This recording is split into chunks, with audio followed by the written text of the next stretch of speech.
Kalau ada apapun yang kita minta pada Allah SWT untuk diri kita, untuk anak kita, untuk pasangan hidup kita, maka tidak boleh kita abaikan berdoa kepada orang tua kita.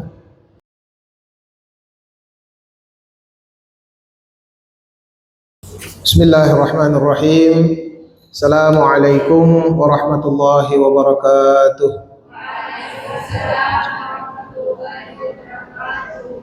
Alhamdulillah.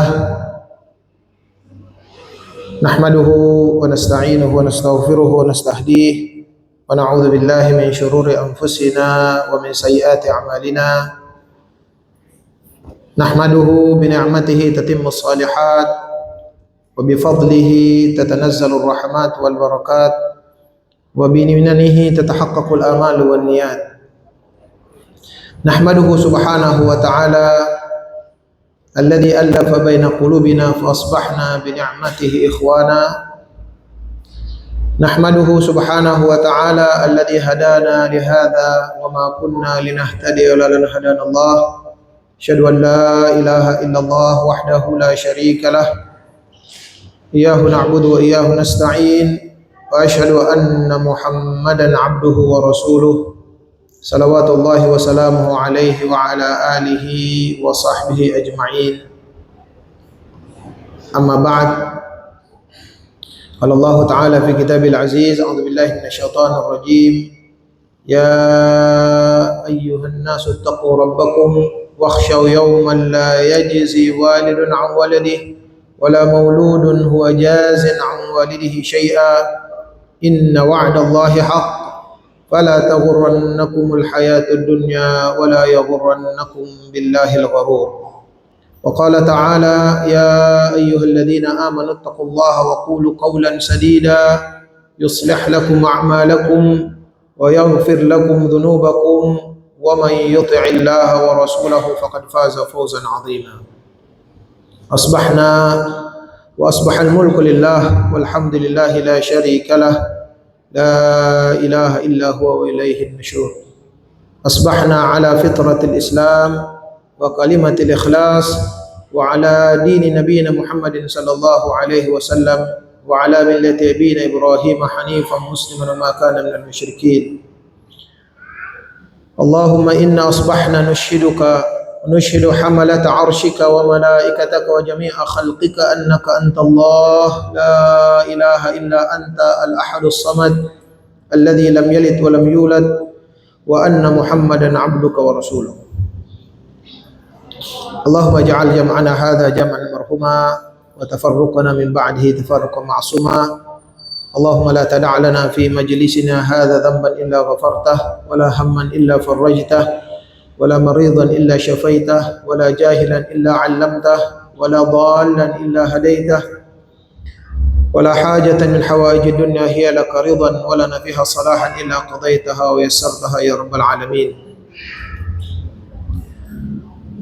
اللهم اجعلنا ممن يستمعون القول فيتبعون أحسنه. قال الله تعالى في كتابه العزيز: أعوذ بالله من الشيطان الرجيم. سبح لله ما في السماوات وما في الأرض وهو العزيز الحكيم. صدق الله العظيم. Ikhwan wa akhwatillah, maka Allah Subhanahu wa taala puji syukur pada Allah Subhanahu wa taala. Allah masih jaga kita dalam keadaan sehat walafiat, dalam keadaan iman, dalam keadaan bersemangat, dalam keadaan berkesempatan, sehingga kita bisa berkumpul di tempat yang mubarakah ini. Mudah-mudahan Allah Subhanahu wa taala jadikan semua detik yang kita habiskan di tempat ini dan sesudahnya di bulan yang mulia ini sebagai amal saleh yang akan membawa kemuliaan kita di hadapan Allah Subhanahu wa taala kelak. Salawat dan salam kepada baginda Rasulullah sallallahu alaihi wasallam, pada para sahabat, keluarga dan seluruh pengikut beliau sampai akhir zaman. Ikhwafillah, kemarin kita sudah mukaddimah, sudah cerita sedikit sebagai pengantar terhadap tafsir surat Al-Hasyr. Dan Al-Hasyr itu kemarin Anda bilang artinya adalah apa? pengusiran. Dan surat ini secara khusus cerita atau terkait dengan satu kelompok orang Yahudi yang bernama Bani An-Nadir, pakai dad, Nadir, Bani An-Nadir.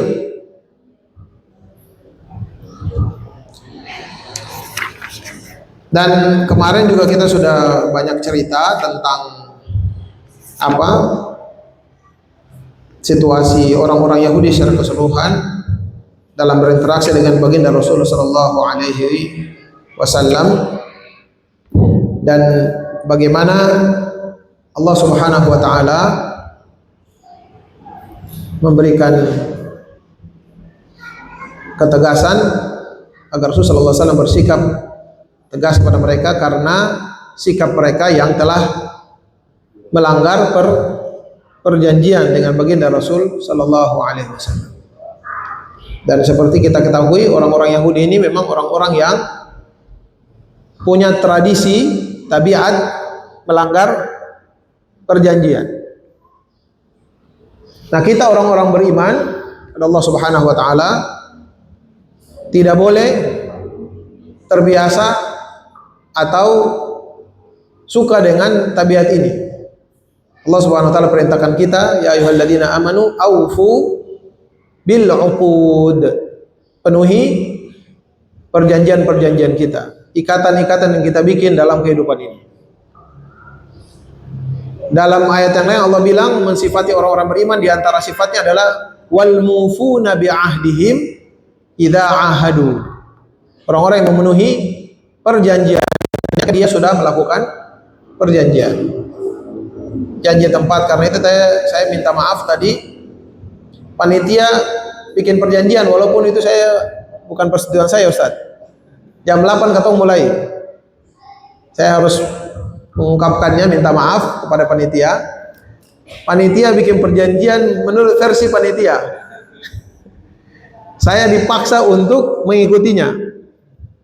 Kebetulan tadi subuh, ini saya udah lupa saya ini sebenarnya. Jadi saya minta bergabung di sini.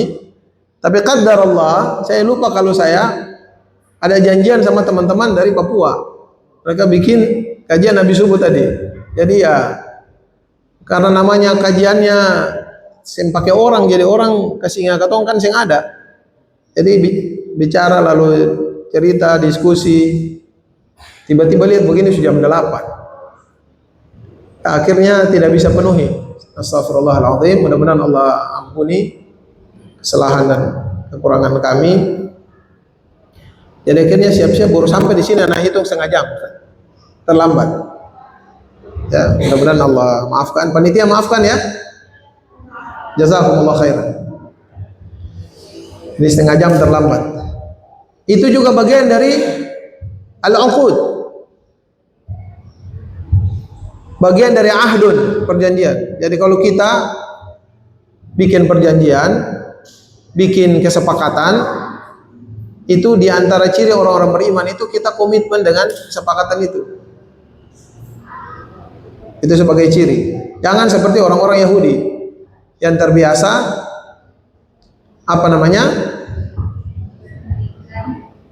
melanggar perjanjian, membatalkan perjanjian, dia tidak peduli. Nah, dan seluruh kelompok Yahudi yang dikeluarkan Rasulullah SAW dari Madinah, semuanya karena melanggar perjanjian, semuanya. Ya, seperti kemarin kita cerita, mulai dari Yahudi Bani, yang pertama dikeluarkan adalah Yahudi Bani apa? Wahai Bani Qainuqa, yaitu pada tahun kedua Hijriah setelah perang Badar. Kemudian yang kedua yang dikeluarkan adalah Bani An-Nadir, ini yang kita mau bicara tentang dorang ini. Dan yang ketiga nanti Bani Quraidah, nanti setelah perang Ahzab. Nanti setelah mereka diusir semua keluar, sebagiannya di Khaybar, sebagiannya ke Syam. Khaybar itu jalan menuju Syam, jaraknya sekitar 150-an kilo, lebih lah sedikit. Mereka kumpul di situ. Setelah itu baru nanti di zaman Sayyidina Umar radhiyallahu anhu, setelah itu Rasulullah SAW perangi mereka, keluarkan mereka, lalu semuanya dikeluarkan dari Jazirah Arab itu zamannya Sayyidina Umar ibn al-Khattab radhiyallahu anhu wa an jami' sahabati radhiyallahu alaihi. Allah Subhanahu wa taala kemarin di pengantar para ulama itu membagi surat ini menjadi berapa bagian? 4. Yang pertama dari ayat pertama sampai ayat ke 10. Kita pelan-pelan, mudah-mudahan tidak memakan banyak waktu. Yang pertama ada banyak hal yang Allah Subhanahu wa taala sampaikan ke kita di situ, tapi tema utamanya kata para ulama tentang keagungan, kebesaran dan kemahakuasaannya Allah Subhanahu wa taala. Makanya Allah mulai dengan sabbaha lillahi ma fis samawati wa ma fil ardi wa huwal azizul hakim. Sabbaha ini fi'il madhi namanya dalam bahasa Arab. Kata kerja yang menunjukkan pekerjaan itu sudah dilakukan. Dari dulu suruh bikin akan, kira-kira begitu. Jadi Allah bilang dari dulu, kira-kira kalau ketemu terjemahannya bebas begitu. Sudah dari dulu seluruh yang di langit dan di bumi itu menyucikan Allah Subhanahu wa taala dan membersihkan Allah Subhanahu wa taala dari segala kekurangan dan kelemahan. Allah Maha sempurna dari dulu. Dari sebelum ada manusia di bumi, seluruh makhluk di langit dan di bumi sudah menyatakan kesucian Allah Subhanahu wa taala, bersih dari segala kekurangan dan kelemahan, dan Allah Subhanahu wa taala Maha sempurna dalam semua hal.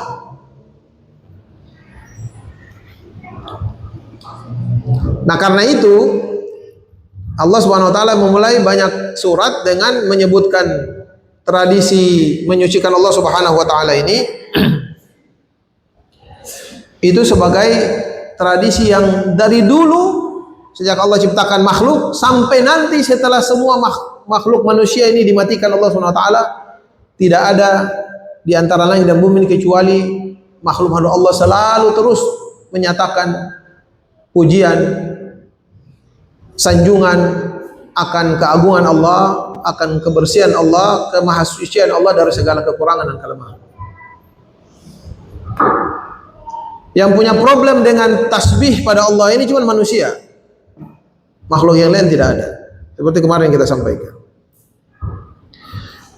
Jadi Allah ingin menegaskan sekali lagi, Allah itu maha suci. Allah maha sempurna. Kalau ada kesempurnaan yang bisa dibayangkan oleh kita manusia, maka semua kesempurnaan itu ada pada Allah Subhanahu wa taala.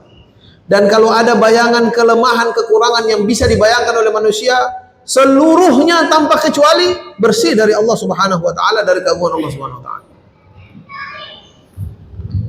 Dan itu harus menjadi tradisi kita setiap mukmin.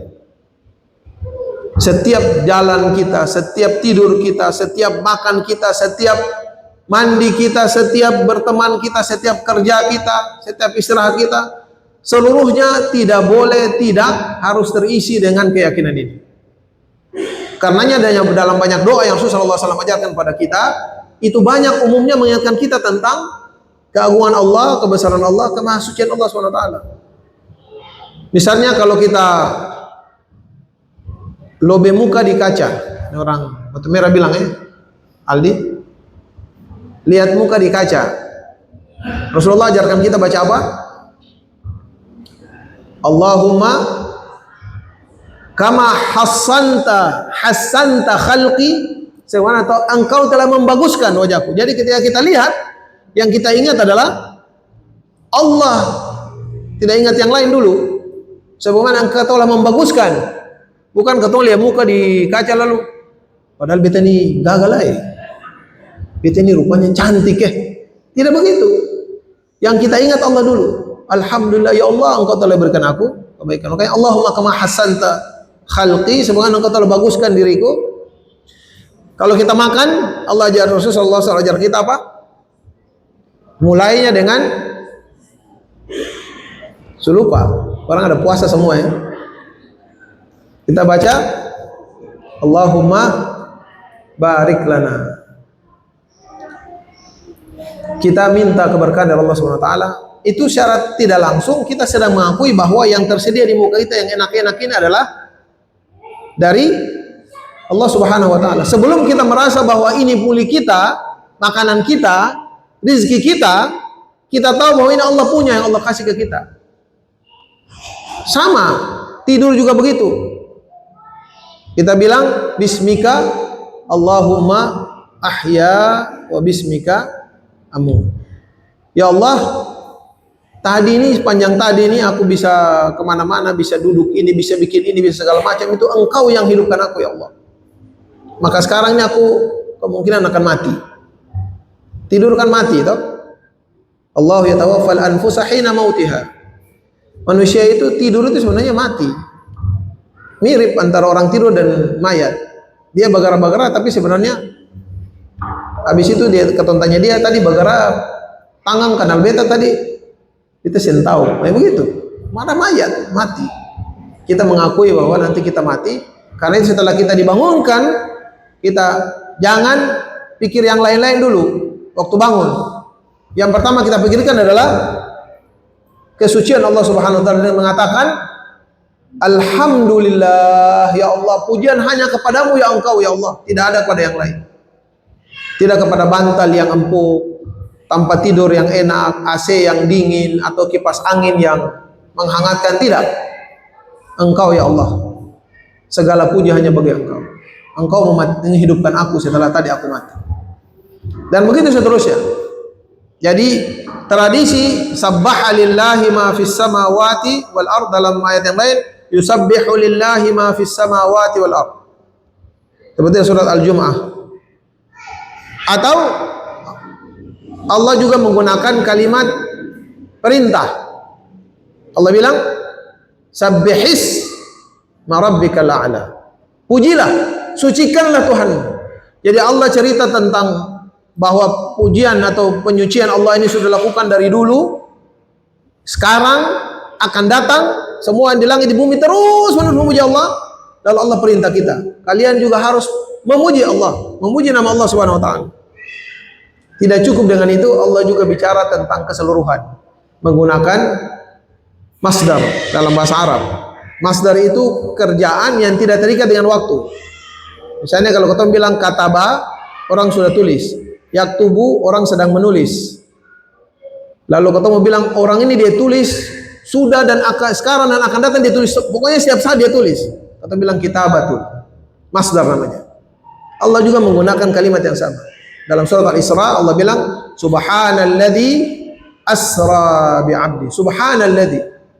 Segala pujian bagi Allah yang tidak pernah terhenti dan terikat dengan waktu. Setiap saat Allah itu maha suci. Maha bersih dari segala kekurangan dan kelemahan. Walladzi akhrajal ladzina kafaru min ahlil kitab min diyarihim min awwalil hasyr. Dialah Allah yang tengah mengeluarkan orang-orang kafir dari ahli kitab dari rumah mereka di pengusiran pertama. Jadi mulai awal pengusiran yang terjadi pada Yahudi Bani Qainuqa sampai terakhir itu Allah alladzi akhrajahu. Allah lah yang telah mengeluarkan mereka. Ma dhanantum ay yakhruju. Kalian kan tidak menyangka kalau mereka itu bisa keluar meninggalkan tempat tinggal mereka. Wa dhannu annahum mani'atuhum husunuhum min Allah fa atahum Allah min haitsu lam yahtasibu. Dan mereka orang-orang Yahudi juga menyangka begitu, katanya tidak mungkin bisa dikeluarkan dari tempat-tempat kita yang terlindungi, karena kita bikin banyak benteng-benteng yang kokoh yang tidak gampang orang bisa datang untuk mengusir kita, mengusir mereka, kata mereka. Fatahumullahu min haitsu lam yahtasibu. Tiba-tiba Allah melakukan takdirnya, bisa ada upaya untuk sampai ke mereka dan bisa mengeluarkan mereka dari perlindungan yang telah mereka lakukan. Wa qadzafa fi qulubihim ar-ru'b. Bahkan ketakutan yang tadinya hilang dari diri mereka karena kesombongan dan merasa hebat itu tiba-tiba masuk dan merusak situasi damai dalam hati mereka, menjadi takut. Di tengah kehebatan mereka terlindungi dengan berbagai upaya yang mereka lakukan, kok tiba-tiba mereka bisa takut. Wa qadzafa fi qulubihim ar-ru'b. Rupanya Allah lah yang telah Maha Kuasa, yang telah memberikan rasa takut dalam hati mereka. Ikhwafillah, ini ayat ini, Bapak Ibu sekalian, disebutkan setelah Allah memuji, mengungkapkan kesuciannya, supaya tidak ada satu orang pun manusia yang karena kehebatannya, karena kebisaannya, karena kemampuannya merasa berkuasa, merasa hebat lebih dari Allah SWT di dalam kehidupan. Allah mulai dengan menegaskan kesuciannya agar selalu dibersihkan, disucikan, diagungkan. Lalu menyebutkan kisah tentang Bani Nadir yang dikeluarkan ini. Kenapa jamaah sekalian Allah SWT? Karena ini 3 orang kelompok Yahudi ini terkenal, yang satu di perbatasan agak di luar, yang satu agak ke tengah sedikit yaitu Bani Nadir, dan yang satu yang di tengah-tengah Madinah. Itu 3-3 ini kelompok orang-orang yang berpengaruh. Setelah mereka datang, seperti kemarin cerita kita singkat, mereka datang di Madinah dengan berlatar belakang kemarin kita cerita. Sudah tahu kemarin cerita sedikit tentang latar belakang kenapa mereka datang toh? Nah, alhamdulillah. Jadi mereka itu setelah datang turun temurun, tadinya orang tua moyangnya datang untuk tunggu kedatangan Nabi terakhir. Tapi setelah meninggal turun temurun biasalah. Semangatnya mulai hilang. Yang muncul justru kemampuan atau upaya mereka menguasai, mengendalikan wilayah. Dengan yang pertama mengendalikan ekonomi dan sumber-sumber produksi. Jadi orang-orang Yahudi itu, Yahudi Kainuqa, Yahudi turunan An-Nadir ataupun Yahudi turunan Quraidah, itu orang-orang yang menguasai pasar transaksi di Madinah, menguasai ekonomi orang Arab yang ada di Madinah waktu itu. Bukan itu saja, mereka juga menguasai sumber-sumber produksi. Kalau sekarang kan kita bilang sumber produksi itu otomotif, elektronik, kan gitu. Kalau dulu itu kita tahu lah, yang paling hebat itu alat perang, parang, pedang, apa baju pelindung, kemudian apa lagi? Apa namanya apa yang biasa tahan-tahan, tameng, perang. Selain mereka menguasai sumber-sumber produksi yang lain, pertanian, ya. Lalu mereka bermuamalat untuk menguasai ekonomi itu dengan sistem ribawi. Jadi yang membuat sistem ribawi sejak zaman dulu itu adalah orang-orang Yahudi. Orientasinya untuk memang agar mereka menjadi dominan terhadap kekuatan ekonomi. Dan hari ini di seluruh dunia, ikhwan fillah, sistem ribawi itu menguasai dunia itu karena otaknya orang Yahudi. Kalau belajar dari sekarang informasinya sudah sangat terbuka banyak, untuk belajar tentang sistem perbankan dunia. Itu Indonesia ini punya Bank Indonesia. Tapi gubernurnya itu gajinya paling tinggi dari seluruh pegawai yang ada di Indonesia ini. Gubernur Bank Indonesia itu. Kebijakannya itu mengacu bukan ke presiden, boleh saja ambil kebijakan, tapi kebijakan ekonominya itu tidak mengacu di Indonesia. Mengacu ke Bank Dunia. Siapa pemilik Bank Dunia itu? Yang ada di Amerika. Itu Yahudi semuanya. Ada keluarga terkenal Yahudi yang menguasai sistem keuangan dunia, itu namanya keluarga Rothschild, ya. Nah, itu antum pasti lebih paham. Jadi itu juga terjadi di Madinah waktu itu. Mereka kuasai betul. Karena mereka penguasa ekonomi, maka seluruh sistem keamanan, kehidupan mereka itu dibangun demikian. Bangunan mereka lebih hebat, lebih. Kalau orang Arab miskin, bangunannya Rasulullah SAW kamarnya itu dihitung oleh para ulama sejarah itu 2 kali 2. Apa buktinya? Rasulullah SAW itu di Masjid Nabawi itu kamarnya. Kalau ada yang ke Madinah nanti, tempat Rasulullah SAW dikuburkan di samping dekat mihrab imam, di samping raudhah. Yang biasa kalau orang-orang Indonesia kalau datang atau orang dari seluruh dunia biasa mau ziarah kan suka jalan di depan itu. Itu rumahnya Rasulullah SAW dulu di situ. Kamar-kamarnya istri-istrinya satu-satu. Itu satu kamar dengan satu istri itu tidak lebih dari 2 kali 2 atau paling besar 2 kali 3. Tapi yang umum disebut 2 kali 2. Apa yang membuktikan kamar Rasulullah SAW kecil? Karena cerita Sayyidina Aisyah radhiyallahu anha, ummuna radhiyallahu anha wa ummahatil mukminin radhiyallahu alaihim jami'an. Itu kata Sayyidina Aisyah, kalau salat malam Rasulullah sallallahu alaihi wasallam kalau sujud itu kakinya suka ditarik. Sayyidina Aisyah mesti tarik kaki dulu. Kalau saya tarik kaki, Rasulullah sallallahu alaihi wasallam bisa tangannya atau mukanya kena Aisyah radhiyallahu anha. Kecil. Jadi mesti digerakkan gitu. Pas Rasulullah berdiri, dilunjurkan kakinya. Pas mau sujud, ditarik kakinya. Kalau kira-kira ruangannya luas begitu ke saya? Kalau dong ibu-ibu punya kamar yang luas kan, bapak-bapak bangun malam sholat kan bebas.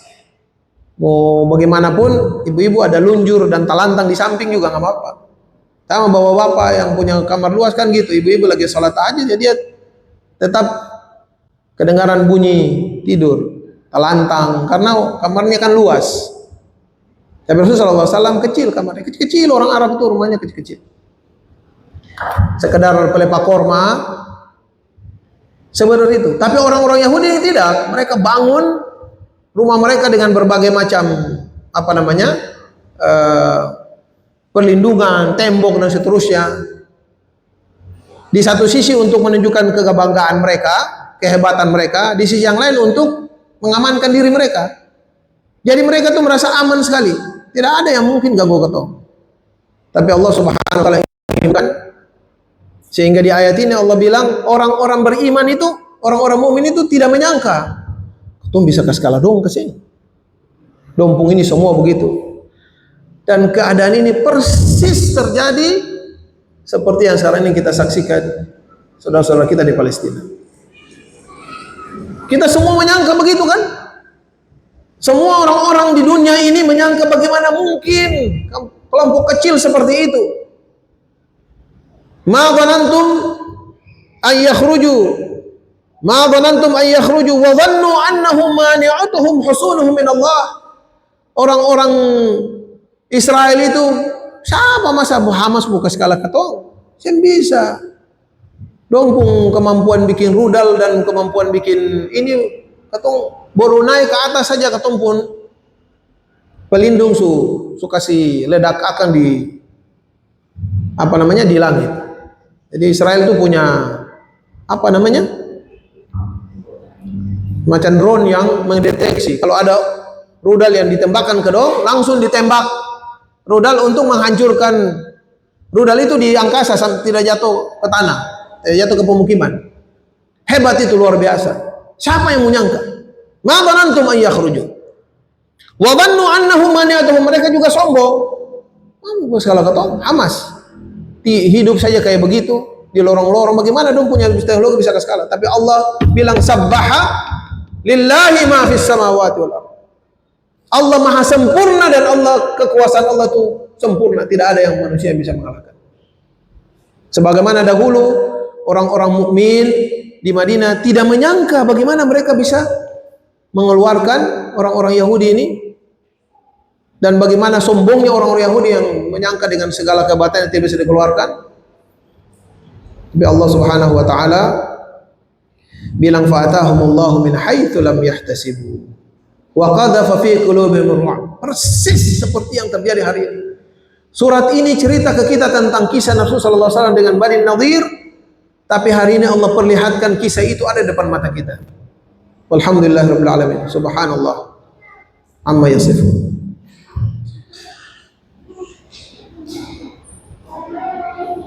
Maka itu kemudian Allah Subhanahu wa taala mengatakan, Wa qadhafa fi qulubi ru'b yukhribuna buyutahum bi aydihim wa aydil mu'minin fa'tabiru ya ulil absar. Jadi setelah mereka ketakutan, setelah dikurung sekian lama, diancam, Rasulullah bilang kalian keluar. Kalian sudah melakukan pelanggaran terhadap perjanjian. Saya kasih kesempatan kalian dalam riwayat 3 hari, ada yang bilang 10 hari. Kalau kalian sampai 10 hari tidak keluar, kalian akan diperangi. Kalian akan diperangi. Tadinya orang-orang Yahudi ini udah mulai ketakutan karena dikurung kan. Sebenarnya kalau kata para ulama, kalau mereka mau bertahan berhari-hari juga cukup, karena mereka punya persediaan, punya segala macam dalam. Tapi yang namanya manusia adalah makhluk dan Allah adalah penguasa mutlak, tetap kelemahan akan ditunjukkan. Tiba-tiba muncul rasa takut. Wa qadhafa fi qulubi ru'b. Lalu perlahan-lahan mereka kemudian mengakui untuk menyerah dan keluar. Ketika keluar itu namanya orang Yahudi, mereka tidak mau orang-orang mukmin itu menikmati apa yang peninggalan mereka. Yang bisa mereka bawa, mereka bawa. Nah, ini kan beda sama kita. Kalau dulu bawanya pakai onta. Kalau ketemu sekarang bisa pakai oto, pakai trek, ya kan? Atau angka semua barang tanpa sisa juga bisa. Kalau dulu onta membuat berapa? Kalau onta ada 100, belum tentu semua bisa pikul beban. Akhirnya yang bisa mereka bawa, yang tidak mereka bawa, mereka kasih rusak. Rumah-rumah mereka hancurkan, mereka supaya jangan orang mukmin, orang-orang kaum muslimin itu nikmati akan. Kasih rusak. Yukhribuna buyutahum. Tapi mereka lupa rasa hasud yang ada pada mereka itu sesungguhnya bagian dari tadbir Allah Subhanahu wa taala untuk menunjukkan kelemahan mereka. Orang mukmin juga yang butuh tempatnya mereka itu. Akhirnya mereka sendiri yang merusak tanpa orang mukmin merusaknya. Subhanallah. Yang tadinya mereka bangga dengan tidak bisa dikalahkan, tidak bisa dirusak karena tempat kita hebat, mereka sendiri yang kasih rusak. Karena hasudnya.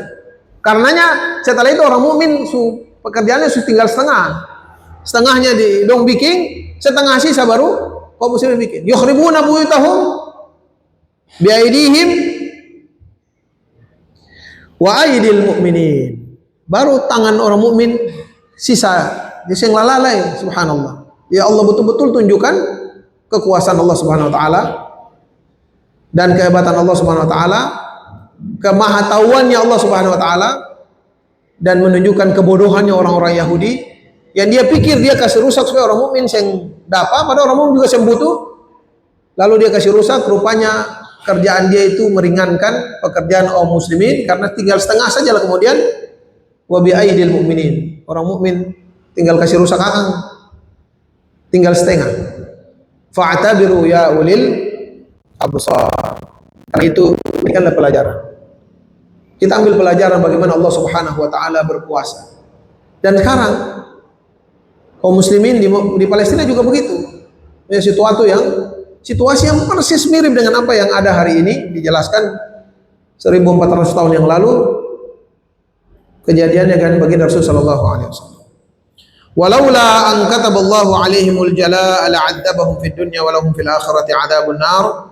Dan kalau karena Allah Subhanahu wa taala bukan Allah tetapkan mereka keluar, la'adzabahum fid dunya wa lahum fil akhirati adzabun nar. Kita lewat cepat-cepat saja ya. Allah akan adab mereka. Kalau mereka tidak mau keluar, pasti Rasulullah SAW perangi mereka. Akhirnya mereka keluar, pilih mereka keluar, dan mereka merasa selamat dari azab Allah di dunia, tidak diperangi, tapi mereka lupa bahwa ada azab Allah yang maha kekal yang nanti di akhirat.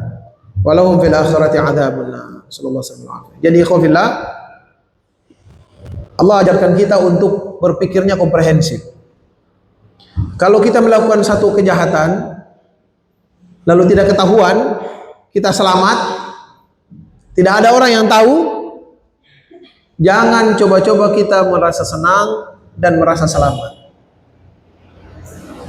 Karena kalau tidak ada orang yang tahu, jangan lupa Allahu Subhanahu wa ta'ala sabbaha lillah Al-Alimul Khabir. Allah tahu dan Allah Maha memberitahu. Jangan merasa karena tidak ada orang yang tahu aman. Kejahatan yang ketong lakukan, kemaksiatan yang ketong bikin, kezaliman yang ketong bikin. Sallallahu alaihi wasallam. Jangan begitu. Allah Subhanahu wa taala Maha mengetahui. Dan Allah menyiapkan azab kalau tidak ketemu di dunia, kita selamat di dunia dari berbagai jeratan hukum, aman. Ada orang kan yang begitu. Nah, lihat kayak beta gini nih, ya. Yang dia itu baru bikin sekali sudah dapat tangkap. Ketong ini sudah bikin berkali-kali, aman. Ya karena ketong hebat, ketong atur dia bagus segala macam. Ya, kita merasa begitu. Ini sama dengan orang-orang Yahudi kayak gini. Mereka merasa aman, tapi Allah bilang jangan lupa walahum fil akhirati adzabun nar. Dzalika bi annahum syaqqullaha wa rasulahu wa may yushaqiqillaha fa innallaha syadidul iqab. Itu dikarenakan mereka menentang Allah Subhanahu wa taala. Membangkang pada Allah Subhanahu wa taala dan rasulnya, membangkang karena tidak beriman pada Allah dan membatalkan perjanjian-perjanjian yang mereka lakukan dengan Rasul sallallahu alaihi wasallam. Mereka abaikan. Wa man yushaqillaha fa innallaha syadidul iqab. Jangan sampai kita jadi pembangkang pada Allah Subhanahu wa taala. Karena itu di hukum puasa dan hukum-hukum at-thawabit minad din, hal-hal prinsip dalam agama, itu kata ulama, orang yang tidak sholat atau tidak puasa bukan karena jahdan, bukan karena menolak hukum Allah Subhanahu wa taala, orang itu cuman bermaksiat. Orang itu bermaksiat, dia tidak keluar dari Islam. Tapi dia tidak puasa, tidak sholat, lalu dia menentang hukum Allah. Beta sih mau tahu dengan nuturan Allah perintah sholat bikin apa? Puasa, ketemu ada sadap-sadap makan. Biasanya kita sih peduli dengan Allah memerintah. Kalau ungkapan ini keluar dari orang, ini dia wa may yushaqillaha wa rasul. Orang ini membangkang, kata para ulama dia kafir. Keluar dari agama Allah Subhanahu wa taala. Jangan sampai kita jadi pembangkang. Kalau malas melakukannya, silakan. Jangan sampai kita karena merasa terdesak lalu kemudian kita membangkang. Ya sudah, beta mau bikin barang, kenapa? Nah, itu biasanya muncul syaitan memainkan kelemahan kita manusia, lalu akhirnya terjebak, lah kita kemudian jadi pembangkang, bukan jadi orang yang meninggalkan. Nah, tidak boleh seperti itu. Jadi kalau kita malas, bilang malas, kita istighfar pada Allah SWT, minta maaf. Jangan kemudian jadi pembangkang karena kesombongan, karena ingin membangkang pada Allah. Yushaqullaha wa rasulah. Ma dhanantum min linatin aw ma qata'tum min linatin aw taraktumuha qa'imatan ala usuliha fa bi idznillah wa liyukhziyal fasiqin. Di ayat kelima ini Allah bilang tentang tindakan orang-orang mukmin ketika mengurung Yahudi Bani Nadir. Karena mereka tetap ingin bertahan, Rasul sallallahu alaihi wasallam perintahkan kalau gitu yang ada korma-korma mereka yang lebat-lebat itu potong semua. Potong. Waktu itu orang-orang Yahudi ini pintar. Orang-orang Yahudi memang terkenal pintar, suka berdiplomasi. Ya Muhammad sallallahu alaihi wasallam, kamu ini kan katanya datang dengan agama pembawa rahmat, menjaga, menghindarkan orang dari kerusakan, kezaliman dan segala macam. Kok sekarang suruh potong-potong korma? Ini bagaimana? Dia tidak ingin kormanya dirusak, yang mau dipanen. Jadi dia pakai alasan menggunakan logika kaum muslimin yang prinsip dalam agamanya untuk menjadi senjata menyerang. Ini yang disebut kaidahnya dengan kalimatu haqqin yuradu bihal batil. Kalimatnya betul, tapi yang maksudnya itu, yang diinginkan di belakang kalimat benar itu adalah kebatilan. Seperti ada orang bilang begini, ya Islam itu kan memerintahkan keadilan, kesamaan hak. Lalu kenapa itu perempuan dibagi warisannya cuman setengah dari laki-laki. Walidzakari mithlu hadzil unthayain. Mana keadilannya? Kalimatu haqqin yuradu bihal batil. Kalimatnya betul, tapi yang diinginkan dengan kalimat yang baik ini, yang betul ini adalah kebatilan. Yang mereka inginkan adalah kita kemudian meragukan pembagian Allah Subhanahu wa taala tentang, maka berikut-ikutanlah aktivis perempuan muslim yang belajarnya tidak tuntas. Iya, ini Al-Quran ini berarti perlu dikritik ini. Nah, mulai yusyaqiqillaha wa rasulah. Padahal kalau kita belajar, kita detailkan pembelajaran kita tentang pembagian warisan dan hak-hak lain yang diatur oleh Islam, ketahuan bukan saja sama, bahkan dalam logika orang-orang itu hak perempuan itu bahkan berlipat kali daripada hak laki-laki. Karena memang Islam menginginkan selain keadilan, keamanan lebih pada orang-orang yang layak diberikan keamanan. Dan orang-orang yang layak diberikan keamanan diantaranya perempuan, ibu-ibu. Pak, ibu-ibu rasa jagoan sekarang. Ibu-ibu sekarang kan zaman ini sekarang lebih jago dari laki-laki. Nah, suara jadi binaragawan lah, macam-macam. Ya, kalau bapak-bapak bisa keluar rumah ketong lain juga, ibu ketong ini kuat nih. Ya, yang main-main, terpengaruh, sehingga dia meninggalkan tabiat dasarnya, fungsi awalnya, fungsi dasarnya. Sehebat apapun ibu-ibu perempuan, maka posisi paling hebat di muka bumi ini bagi perempuan adalah menjadi seorang ibu.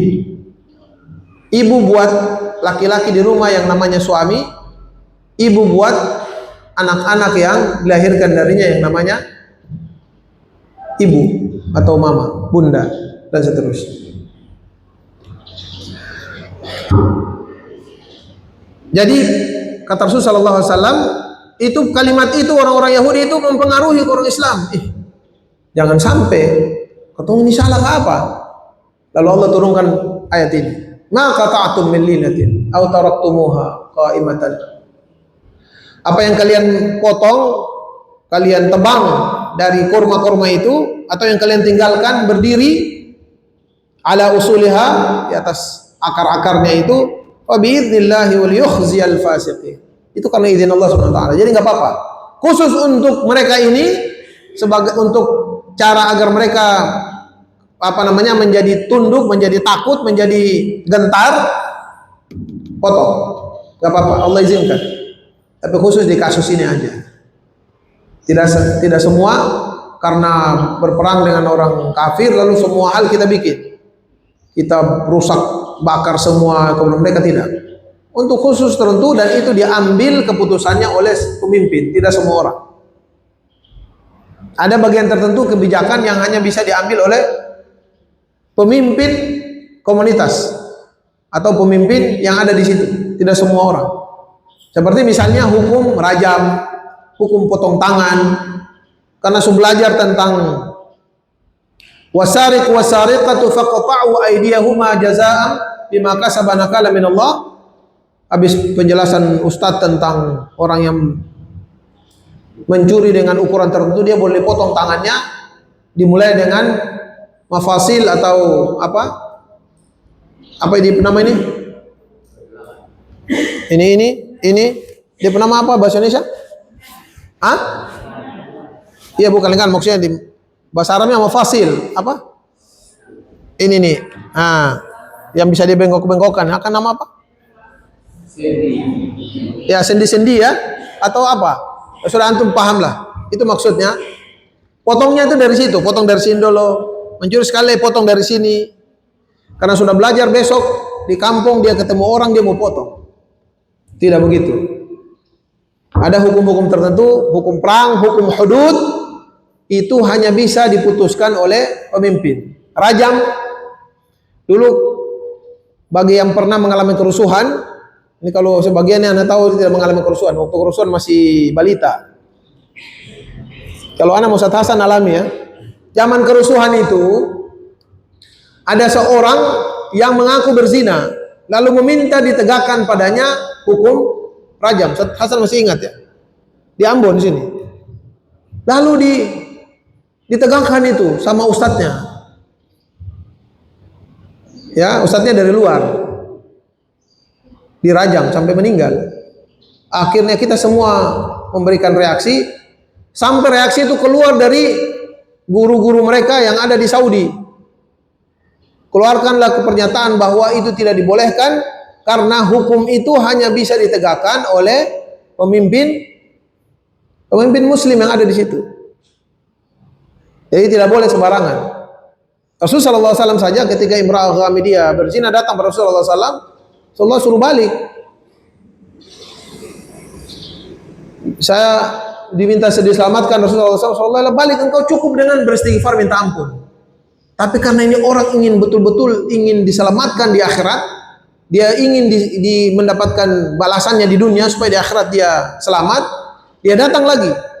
Ketahuan hamil. Rasulullah bilang kalau gitu balik sampai anakmu melahirkan, engkau melahirkan anakmu. Itu aja 2 tahun. Balik lagi, anaknya masih menyusui, susui dulu 2 tahun, 4 tahun. Karena kekuatan keimanan dia pada Allah SWT, ingin selamat di hadapan Allah SWT, dia datang lagi. Baru Rasulullah SAW tegakkan hukum rajam buat perempuan itu. Jadi tidak asal. Nah karena itu di ayat ini juga begitu, tidak sembarangan. Ini ayat yang khusus tentang kasus ini. Karenanya Allah bilang ma qata'tum min linatin aw taraktumuha qa'imatan ala usuliha fa bi idznillah wal yukhzil fasiqin. Wa ma afa Allahu ala rasulih minhum fama awjaftum alaihi min khailin wala rikabin walakin Allah yusallitu rusulahu ala man yasha wallahu ala kulli syai'in qadir. Ma afa Allahu ala rasulih min ahli al-qura falillahi walir rasuli walidhil qurba wal yatama wal masakin wa ibnis sabil kay la yakuna dulatan bainal aghniya'i minkum. Wa ma ataakum rasulu fakhudhuhu ma nahakum anhu fantahu wattaqullaha innallaha syadidul iqab. Sampai ayat ke-10. Nah, ini tidak Anda terjemahkan satu-satu, Anda jelaskan isinya saja. Nanti masing-masing bisa baca nanti di rumah. Di ayat ke-6 ini Allah cerita tentang harta fai. Harta fai itu adalah harta yang didapatkan kaum muslimin dari musuh-musuh Islam tanpa peperangan. Nah ini kasus Bani Nadir, tidak perang, mereka ketakutan, lalu kemudian mengalah untuk meninggalkan tempat mereka, dirusak rumah-rumah mereka, tapi kan sisa yang lain harta tertinggal, tidak semua bisa dibawa. Harta itu namanya harta fai. Kalau harta yang didapat karena perang, baku perang segala macam, itu namanya ghanimah. Jadi itu bedanya. Kalau harta fai dibagi 1/5, dibagi 5 bagian. 4 bagian itu Rasulullah SAW yang bagi. Sisa 1 bagian baru dibagi kepada orang-orang yang disebutkan dalam ayat sesudahnya. Kalau ghanimah 5 juga dibagi. 1 bagian untuk orang-orang wal yatama wal masakin wa ibnis sabil, 4 bagian sisa dibagi ke seluruh orang yang ikut dalam perang. Nah itu kira-kira ringkasan dari harta fai dan harta ghanimah. Fikihnya banyak, tidak kita jelaskan detail di sini. Mudah-mudahan nanti kalau ada yang mau berniat jadi prajurit perang, mau belajar itu ya nanti tinggal di dalamnya. Ibu-ibu juga boleh.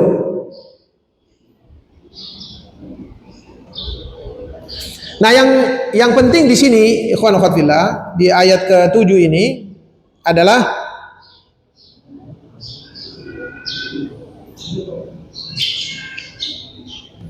Allah Subhanahu wa taala menegaskan setelah bagian Rasul sallallahu alaihi wasallam yang Rasulullah ambil untuk beliau dan kebutuhan beliau sebagai pemimpin, sisa 1 bagian dari 5 bagian itu dibagi ke pertama walidil qurba, keluarga, wal yatama, dan orang anak yatim, wal masakin wa ibnis sabil, orang miskin dan orang Ya kalau terjemahan bebasnya anak jalanan, tapi bukan anak jalanan yang dalam bahasa Indonesia. Anak yang di jalan itu orang-orang yang dalam perjalanan untuk kebaikan lalu kemudian kesulitan melangsungkan perjalanannya karena kehabisan bekal atau karena ada masalah tertentu, itu masuk kategori ibnu sabil. Yang menarik jamaah sekalian Allah Subhanahu wa taala, harta fai dan harta ghanimah itu harta yang harus dikembalikan kepada kas negara. Sama dengan zakat. Zakat itu adalah harta yang dikelola oleh negara. Negara pakai untuk keperluannya dan diberikan kepada 8 golongan yang disebutkan. Tapi yang kendalikan, yang ngatur itu negara, penguasa. Sementara harta fai dan harta ghanimah juga begitu, hasil rampasan karena perang dan hasil rampasan dari musuh tidak juga dibalikan ke negara. Pemimpin yang ngatur dengan mekanisme dan sistem yang dijelaskan. Tapi perhatikan, untuk zakat itu Allah bilang apa? Innama as-sadaqatu lil fuqara wal masakin, fakir miskin, wal amilina 'alaiha, orang yang mengurusinya atau badan amil, wal muallafatu qulubuhum, sampai terakhir. Sementara di sini Allah mulai dengan walidil qurba wal yatama, anak yatim. Kenapa anak yatim itu disebutkan di apa namanya di surat Taubah juga, tapi di ayat nanti, oh ini Al-Hasyr, di surat Taubah. Kenapa tidak disebutkan yatim? Karena kemungkinan yatim adalah yatim yang kaya, yatim yang pemilik harta. Bisa keseng anak yatim kaya, dia baru 2 tahun bapaknya meninggal, tapi bapaknya punya perusahaan 8. Satu perusahaan masing-masing menghasilkan setiap bulan 1 miliar. Ini anak kaya. Berarti dia tidak berhak menerima zakat. Justru dia, harta dia itu yang harus dikeluarkan zakatnya untuk orang yang lain. Tapi khusus di harta fai, anak yatim itu adalah anak dalam syariat, anak yang belum baligh, yang telah meninggal bapaknya, tulang punggungnya, penjaga kehormatannya dan rasa amannya dia. Itu anak yatim. Mau dia uang banyak, mau dia hartanya banyak ditinggalkan bapaknya, karena bapaknya tidak ada. Anak yatim, anak kecil yang belum balik itu, uang banyak di sekitar dia, mobil mewah, gedung-gedung, rumah besar, tidak mempengaruhi mentalnya.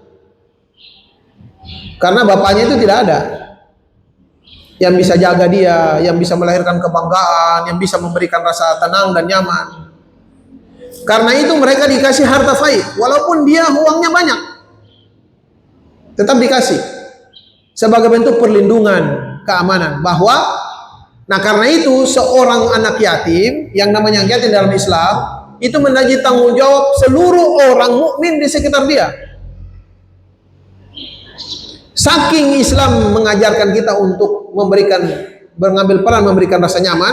Rasulullah dalam hadisnya, dalam tafsir Imam Al-Baghawi beliau menyebutkan satu hadis yang sahih, seorang bahkan menyapu kepala anak yatim, sekedar menyapu, itu seluruh tangannya yang melewati rambut yang begitu banyak, itu Allah akan menjadikannya sebagai balasan ampunan terhadap seluruh dosanya sejumlah rambut yang disapu oleh orang tersebut. Allah. Karena memberikan rasa nyaman. Jadi hati-hati kita dengan generasi Islam yang lemah, jangan kita abai. Anak yatim yang merupakan generasi Islam yang perlu perlindungan, perlu rasa aman, itu kita semua bertanggung jawab. Karenanya Rasulullah SAW menganjurkan kita untuk baik dengan mereka. Ana wa kafilul yatim fil jannati hakadha, kata Rasulullah SAW. Dalam hadis sahih beliau mengatakan, oh ana dengan orang yang menyantuni, menjaga, merawat anak yatim itu di surga tuh kayak begini. Kata para ulama itu menunjukkan kedekatan makam, manzilah, kedekatan posisi di surganya Allah Subhanahu wa taala. Baru kemudian miskin wa bani sabil. Jadi ini orang ini saja, ini orang-orang yang menunjukkan ketidakmampuan secara mental maupun finansial. Jadi dikasih dari harta fai. Kemudian Rasulullah SAW juga membagi kepada orang-orang miskin, orang-orang fakir, tapi hanya Rasulullah SAW kasih dari orang-orang muhajir untuk fai Bani Nadir. Rasulullah kasih mereka, tidak kasih orang-orang Ansar kecuali 3 orang saja yang miskin. Sisa yang lain tidak dapat, tidak dikasih. Dan mereka semua tidak protes. Karena itu di ayat yang berikut ya,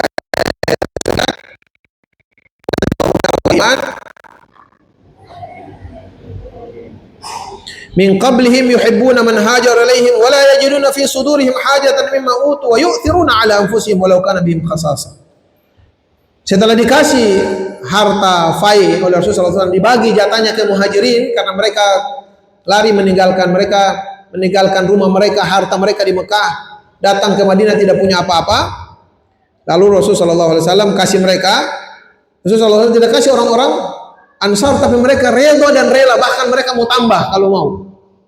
Karena itu Allah puji mereka, walladzina tabawwa'u dara wal imana min qablihim yuhibbuna man hajara ilaihim, orang-orang yang tinggal di Madinah, orang-orang Ansar, mereka suka dengan orang-orang saudara mereka yang datang dari Mekah.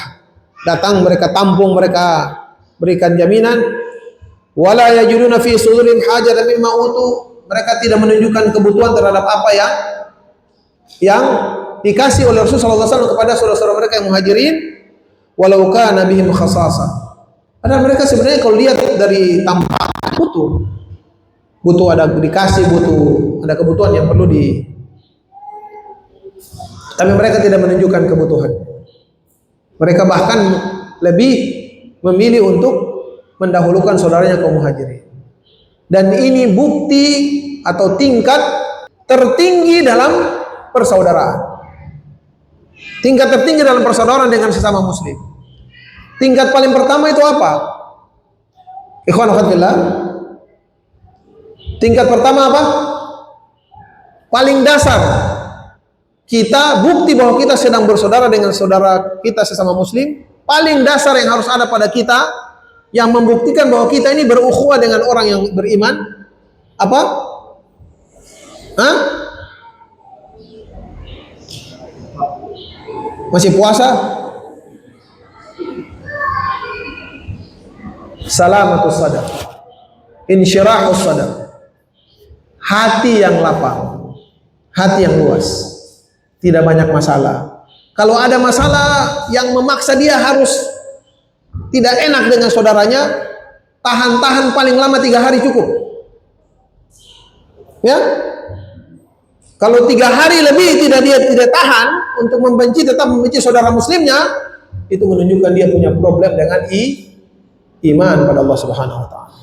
Jadi kalau ada di antara kita hari ini yang masih menyimpan ketidaksukaan, kebencian, sudah lebih dari 3 hari tidak mau bicara-bicara, tidak mau berinteraksi, tidak mau berkomunikasi, masih menyimpan, kita mau bicara dia tapi dia bikin kita terlalu sakit.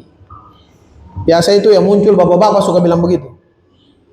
Ya, terlalu sakit dia bikin beta itu. Hah? Biasa begitu kan ibu-ibu? Bapak-bapak suka bicara begitu. Tidak boleh lebih dari 3 hari. Kalau bisa hari itu juga selesai, saya maafkan. Saya selesai, saya tidak ada urusan dengan dia, saya sudah maafkan dia di dunia wal akhirah. Itu tingkatan pertama, salamatus sadar. Tingkatan pertama hak ukhuwah yang dituntut dari kita. Kalau sengkuat itu 3 hari ya. La yahillu li muslimin an yahjura akhahu fawqa 3, kata Rasulullah SAW. Tidak boleh lebih dari 3 hari. Yang lupa ibu-ibu, ya. Kalau marah bapak-bapak di rumah saya boleh lebih dari 3 hari.